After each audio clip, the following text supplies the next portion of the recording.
life is about how we find connection. For some of us, it's not paired up one to one. For some of us, it's I'm still an individual and I need my freedom, but I still need a community to have conversations with, to go to dinner with, to understand what gives me joy and what gives me purpose.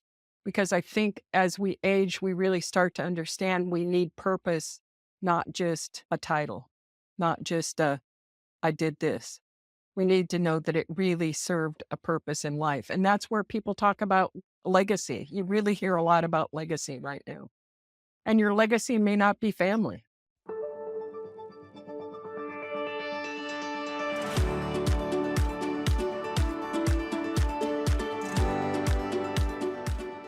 Welcome to Age of Reinvention, the podcast where we dive deep into the stories of those who have dared to reshape their lives and discover their true purposes.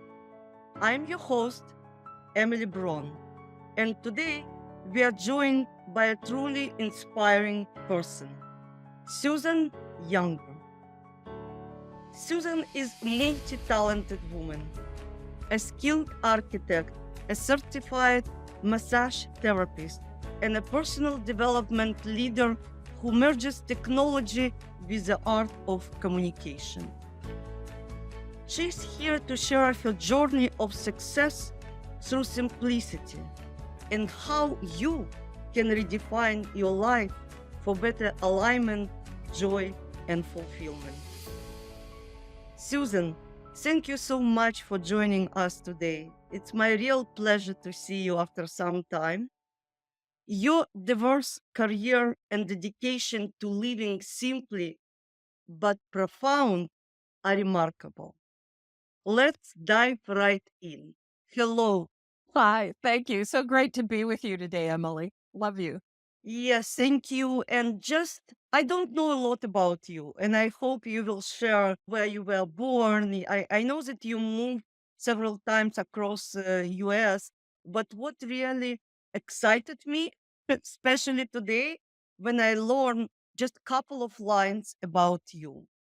Susan jumped into entrepreneurship fully right before turning 50, but she published a book at 65. She started with bank, and we will speak about it, at 63, considered C-suite network at 65, and engaged full time at 68. And I'm just thinking, what is the next for Susan? Lord only knows. The other piece I didn't actually put in there is work with a nonprofit charter school that is a dropout recovery. And I have been doing that now for 7 years. If I'm 72, that would have been at about 65 too. Involved in sitting on the school board, helping them to put together how to make things better for a lot of the kids that are, and I'm calling them kids because at the age of 72, even people in the 20s to me are kids. But you start to recognize that some of us were blessed with a childhood that supported us in ways that others never had. And when it's your childhood, you just think it's normal. You don't even realize that it is truly at a certain point. I said I had a Pollyanna childhood. It was not that there was not trauma. It was not that it was carefree and that we were rich and everything was taken care of. But I was born of parents who both had lost their parents when they were young. My mother's mother ran away when my mom was 4, and she was a child born in 29, an identical twin. And the twins were left to be raised by my great aunts and my great grandparents. And so she and her twin had some tumultuous times because nobody talked to them about things, the simplicities of life that occur to little girls. And, that all of those things were new and different for them. But my mom was that adventurous child who broke horses with her grandfather and was the prankster and had lots of fun. And my dad lost both of his parents by the time he was 13. And as a young soldier in World War II. He was injured 3 weeks into his tour of duty in Europe. He was in the hospital for 6 months. And when they met, he was recovering from a leg injury and roller skating to recharge his ability for movement and such. So he was a very graceful man in his roller skates, but he walked with a limp. And that's where mom and dad met each other.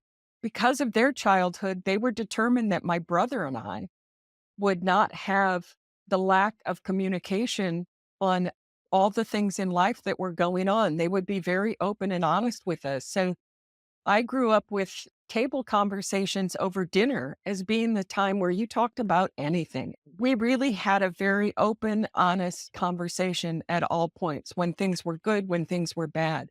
I had no clue how fortunate I was to have that sort of a childhood. I was born in Omaha, Nebraska. We lived in Iowa most of my life, and I grew up in a town called Mason City, which is also the birthplace of Meredith Willson. So the movie The Music Man is very much anchored in Mason City. In fact, they did the world premiere of the movie there because it's really the story of our town, even though it was written about Indiana, but it was Mason City that was his anchor.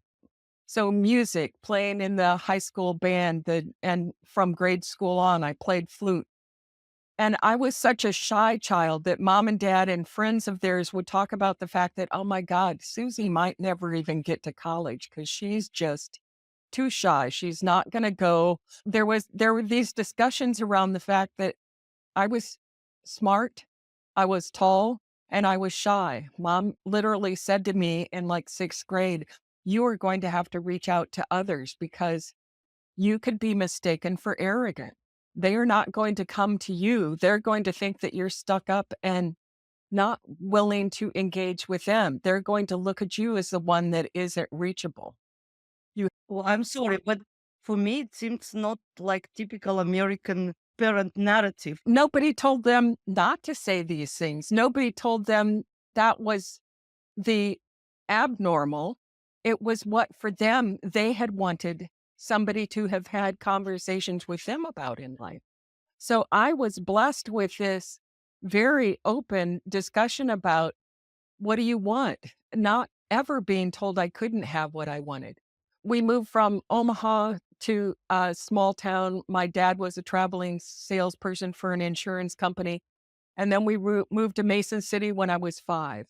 And so I went to enough different grade schools in Mason City because as they rented and moved to different houses, they would talk about what they liked, what they didn't like until they bought a house. And then eventually they moved from a house to a farm because my mom always wanted horses. And I remember the day mom bought a horse. I was between 4th and 5th grade. And she said, "You kids are going to go play it at lunch. Dad's coming home. I have to tell him I just took the extra grocery money and bought a mare." And she needed to have that horse experience back in her life. I always had examples of somebody stepping forward to do things and figuring out how to make it work. So as they were talking about moving, I was always drawing little sketches for them of what they described about a house. So I showed an interest in architecture in grade school. In 7th grade, when you had to write a little report about what you want to do, I said I wanted to be an architect, and the teacher said, "What's your second choice?" She didn't want to say I couldn't have that, but typically a small town girl from Iowa wasn't encouraged to go after architecture as a career. And they would suggest teaching, and I thought about, well, like the idea of stocks and markets, and I definitely was not a thinker in the normal range. I loved art, I loved drawing, all those things that were creative. And mom was somebody who cooked because she had to, but she was very creative and fun about it. Dad was somebody who always planted a garden. We always had to do things around the house together in that. And every night we shared a meal at the dining room table with those conversations. So as I moved on in life, that really became part of when you said I wrote my first book. It was published when I was 61. And it was called Simple Living, Simple Food: Life Lessons Learned Dining with Family and Friends, because it was those stories about cooking and being in the kitchen with my great aunts and the trips to their house in Omaha where the back porch would be a refrigerator over the winter because it was cold enough. The cookies, the candies, the hams, were all out there in that back porch. And you just go out with your coat on and fill up a plate with all sorts of goodies and stuff. Those were the memories that fed me. And also, when I went into business, I didn't have a business training. I had my training in architecture. But when I was in high school, we had moved from in town to the farm. They didn't have the programs for mechanical drawings that I was counting on to help me prep for architecture. I had to say, "You can't move me there. I'm not going to be able to get what I need to go to college." And mom and dad said, "Ask the shop teacher. Maybe he will let you do that on your study hall." And sure enough, the guy was more than willing to let me come sit in the back of the room. He's off working with the boys on whether it was something mechanical or something else that they were doing. I'd be sitting there doing my mechanical drawing so that I got to prep for it. And later on, when I'd go back to town, she's the one who encouraged us to put girls into shop classes. And you don't even realize that you are being a leader, but first you're learning how to lead yourself. And it was always by my parents saying, ask. If you get a no, it's a no. But if you don't ask, it's still a no. And so we really were encouraged to reach beyond what was comfortable and not in a pushed way that you've got to go do this, but it's that pushed way of saying, if it's what you really want, you have to reach for it. And so that's that backstory of getting started in things. Yeah. Amazing. And I feel this real American spirit in you, which I learned more from books when I was living outside. And I would say not so often to be met. And nowadays, from many things I see around, but I'm really happy to hear it and to see this spirit alive and flourishing. And the other funny part of it is my last name being Younger. If you know anything about Missouri, which is where my dad came from, he was born in a small town called Skidmore, and his joke would be it's Skidmore ever since he left. Just this tiny little place. And mom was on a farm right next to Boys Town in Omaha. And so they both had cultural things from their background that gave them strength. My great grandfather bringing horses off the range out west and breaking them. My dad's family, the younger brothers, ran around with Jesse James. So we had outlaws in our background. We had cowboys in our background. We would watch the things on Saturday morning that involved Jesse James in them as if it was family history. You're like rooting for the criminals because they're family. We had just funny things like that to talk about as kids that others didn't have because the rest of our family was very small. But we played games, we did things that always had us together in conversation. Amazing. Speaking about your professional career, which actually spans architecture, massage therapy, and leadership in the C suite network lately. Can you describe shortly your journey? I know it's very challenging in short terms. And actually, what is important and interesting to me, what inspired you to explore such diverse fields? As I mentioned before, mom and dad were moving a lot. So I was drawing little plans, and those plans for them, mom later said, geez, I wish I had saved some of them. They didn't necessarily work, but your mind was working to solve a problem and give us an answer for what we were looking for in a home. So that's where some of that started. The other piece that was interesting about the town I grew up in is there was some really incredible architecture, which until I got to school in architecture at Iowa State, I didn't realize was even there. There was a clothing store on the corner downtown that, as it turned out, had originally been a bank designed by Frank Lloyd Wright at the turn of the century. When they were doing that bank, half of his crew of architects and designers were in town doing houses along the river. So there's a whole neighborhood of turn of the century homes done by architects working with Frank Lloyd Wright. I love those houses, but they are funky looking to most normal people because they do not match the typical stuff. I was accepted to architecture school at Iowa State while I was still a junior in high school. So I knew what I wanted to do, which, unlike most kids, are like, I'm going to college to figure this out. I had a plan. And I also worked for this local architectural firm between my junior and senior year of college.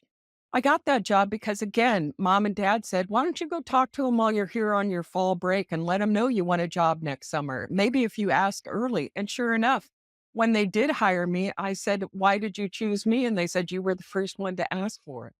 You don't stop to think sometimes that it is as simple as asking first. And we didn't have all these online applications and such, which I think in some ways is a disadvantage now, not an advantage, because I could walk into their offices and say, hi, I'm Susan Younger. I am taking architectural classes at Iowa State. I'm wondering if you will be hiring an apprentice next summer and how could I apply for that job? The gal that was the receptionist was in her 70s at that point, and she had been with the father of the principal that had started the father had started the firm in 29 or 30. She had been his receptionist from the first day he was open. She was still there. And I got to hear the banter between them because when Tom would say something and Elizabeth didn't agree with it, she'd go, remember, Tom, I've changed your diapers. I don't have to take your anymore. So you had this banter of almost family-like connections, even in business. And to have that be your first working experience, you created the camaraderie, you created community, you were working with neighbors. That was a architectural office where I sat in the same room as the three principals. And if they had business to talk about, we were all working on our drawings while they were talking about a problem they had to solve, finances they need to get, until it got to a point where it was super serious and they went to a conference room. Most of those conversations are ones I got to witness. That kind of intimate experience early in life really prepared me for understanding just how much it's all human discussion at all levels. And so when I graduated and had turned them down because I wanted to go work in the big city, I wanted to do interior architecture. I didn't want to work on small town projects. I got to Texas because Texas was where in magazines I'd seen great things happening. I had names of firms that I was going to go knock on their door. But I arrived the same time the oil embargoes were going on. I was on my way to an interview as Nixon was leaving the White House. And every firm I was interviewing with said, we're downsizing. If you had been here 2 months ago, we might have hired you, but now we'd be laying you off. So now when we hear those sort of stories, those are not new to me. Those are how I started life. And I had to go back to them after the expansive trip to Dallas and Houston to say, I couldn't find a job there. I know you've hired one of my classmates. Any chance you'd take on a second apprentice? They did. And I worked for them for 3 years. So if I went down, I was going to have the cost of travel, the cost of hotel, all of that. And having spent a month doing that the first time, I wasn't too anxious to do that again to be turned down. I was applying to graduate schools at that same time. So I finally sent a letter and said, I really appreciate our communications over the last couple of months, but here's what I know. I am applying to graduate schools. I hope to hear from one of them where I can go and expand my understanding of working with interior architecture. I've got 3 years of doing, and gave him a kind of clue of the types of projects I was working on. I said, if you have something that would allow me to take what my skills have been developed now and turn them into a career, I would love to know what your opportunities are. However, I'm going to say no thank you at this time because traveling to Texas for an interview does not seem feasible. That no thank you turned into a week later receiving a brochure from the company and the guy sending me a note that said, I remembered you because my family that I grew up with is 30 miles from where you live. I will be coming home to visit family. I will interview you in Iowa. Now, had I not said no, that wouldn't have happened. But again, it's that clarity of being specific about what you want and also what you're willing to contribute. And those sort of things are what most of these online applying for jobs now don't give people the opportunity for. So, what you typically find is when people are talking about they got a great job, somebody either introduced them, and I still think that's a big part of it. You get referred more than you get just the luck of the draw. And it does make it very tough for people now to understand why are they being rejected. And it's because somebody's list didn't quite match. And that's all it is. Okay, Susan, I can speak about it, in my personal experience to be on the market, and but I am already have experience. I look at my children who are applying for work, and I really see the difference. And you are author of the book, as you mentioned, Simple Living, Simple Food, Life Lessons, Learned Dining with Family Friends.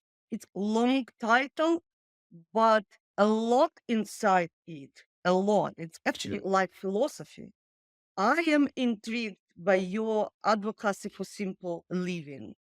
How has this philosophy influenced your life and career choices and helped you to become what you are today?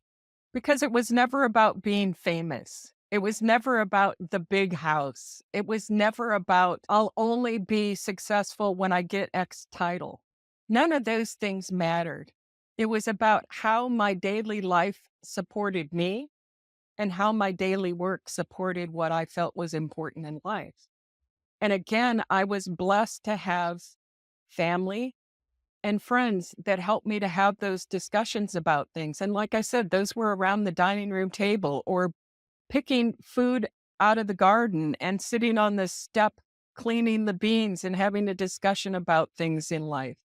Finding out things that had happened to my great aunts long after they were, in their 50s, 60s, and 70s, and not having their whole life story, but later mom and dad sharing things that they knew about what had happened to them that you were like, wow, that's, that's pretty powerful to know.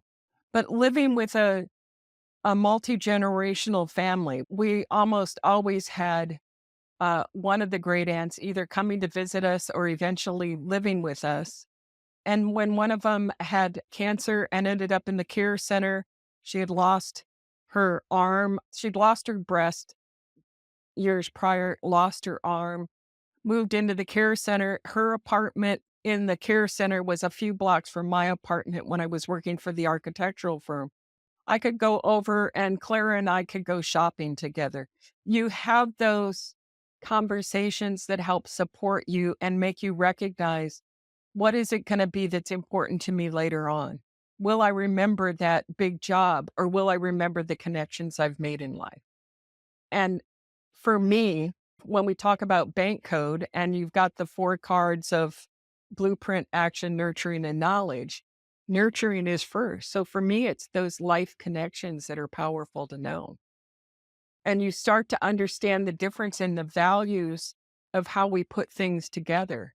I'm a very intuitive person. So when I first heard of this in 2015, I was like, holy crap, she's talking sales. But what I'm hearing is the relationships and the business conversations that I heard go awry, that I could look at two people arguing and go, their point of views are much closer together than they think. But this one's looking at it from up here and what he thinks needs to be done. And this one's down here going, what it's going to take to do it. And they haven't figured out how to meet in the middle. They haven't figured out how to take what is important to each of them and put it into how it can be important to all. And to me, what this did was give me a tool framework for cracking the code, as we say, of who people are. When I got to Dallas and started working with the department stores as a project manager, I got taken to merchandising meetings where the CEO and all the merchandising managers are there. And I'm the mouse in the corner taking notes. so that as we're doing these drawings later, I can remember, oh, this was what's important to this one. This is what's important to here.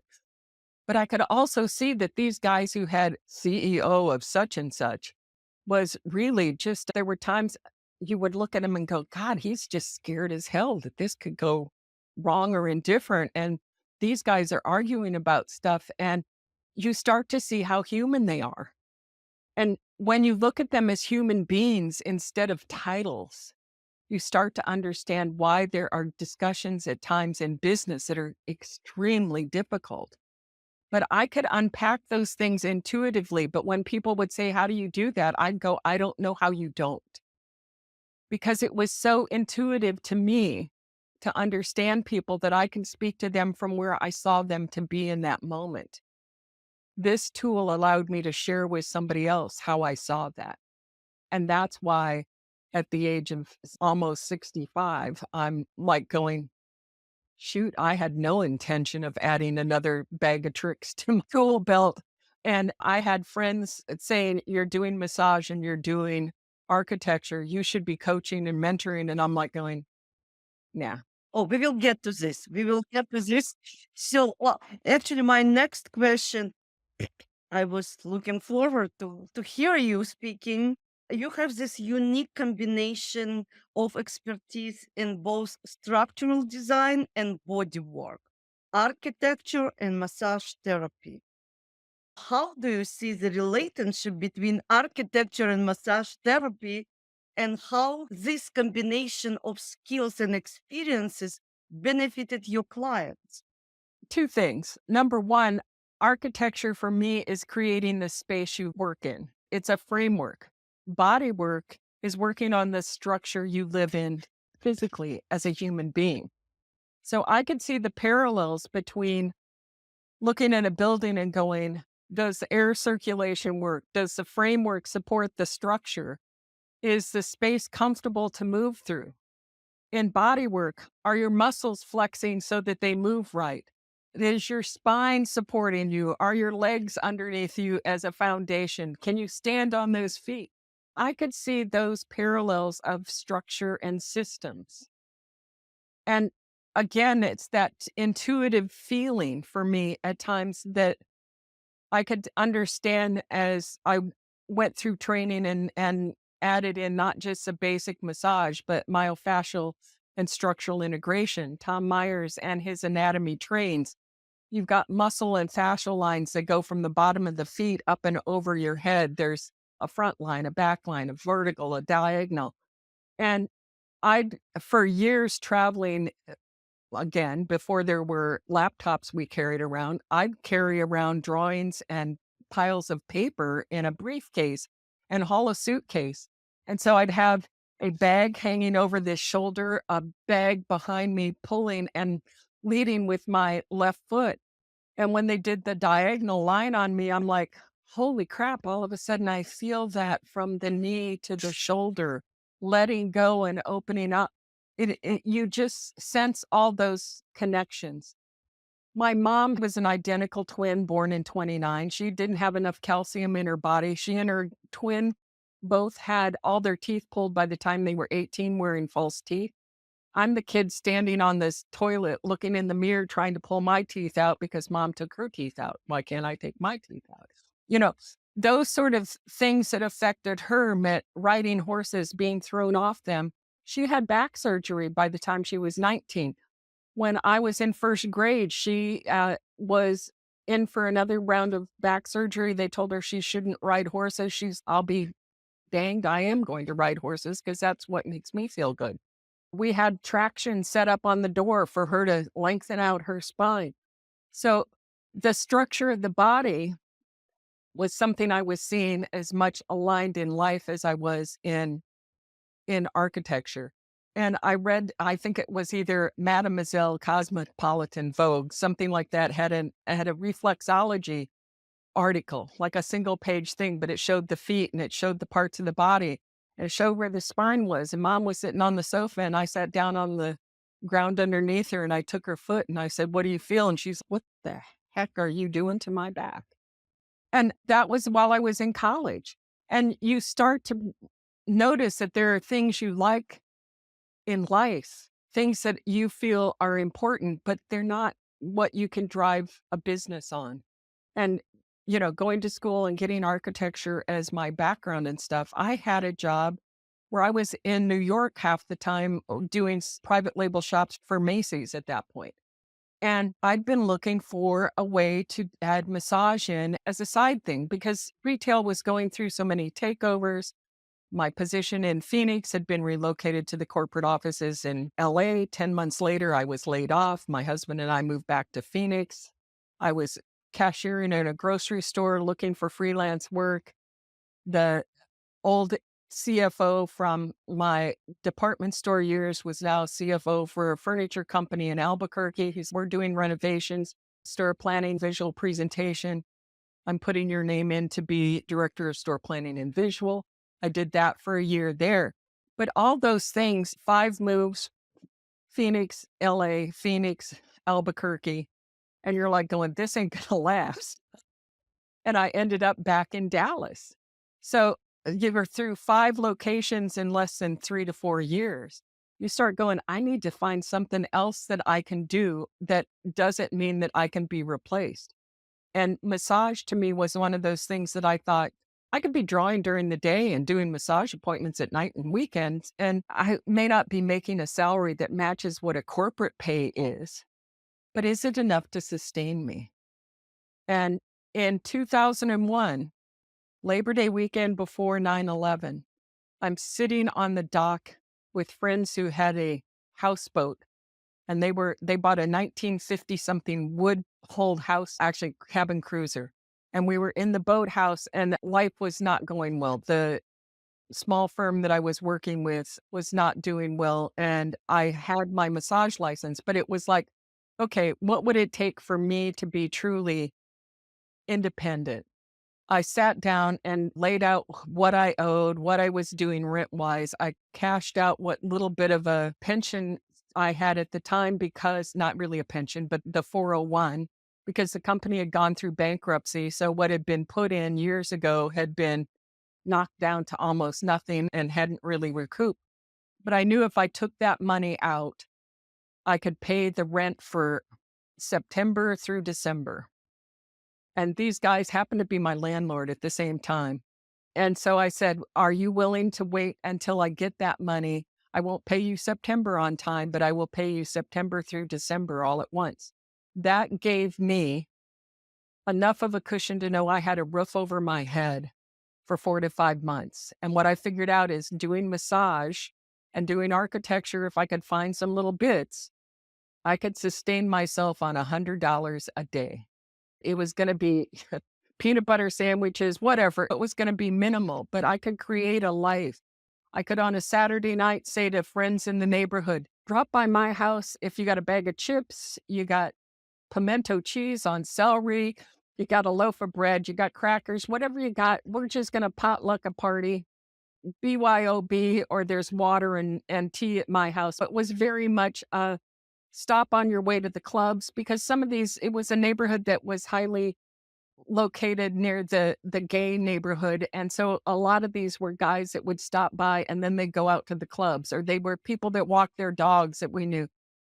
And I'd say, "We'll have a game of cards. We can play cards, we can do dominoes, we can just sit here and chat." But again, my table became a point of conversation with people. And when I couldn't afford to go out, I could certainly invite them in. And you start to recognize that it is keeping community around you. The people that you had for clients in massage didn't have to know how hellish the rest of your life was. You needed to show up in that hour working with them. And as they're bitching and moaning about what is, you're going, "Huh, if that was my only problem, geez, would I be happy?" You're listening to what's a big issue for them, and you're recognizing how much life is about the small things that make you survive. And then from there, you start to thrive. It's the step by step building to what you really need.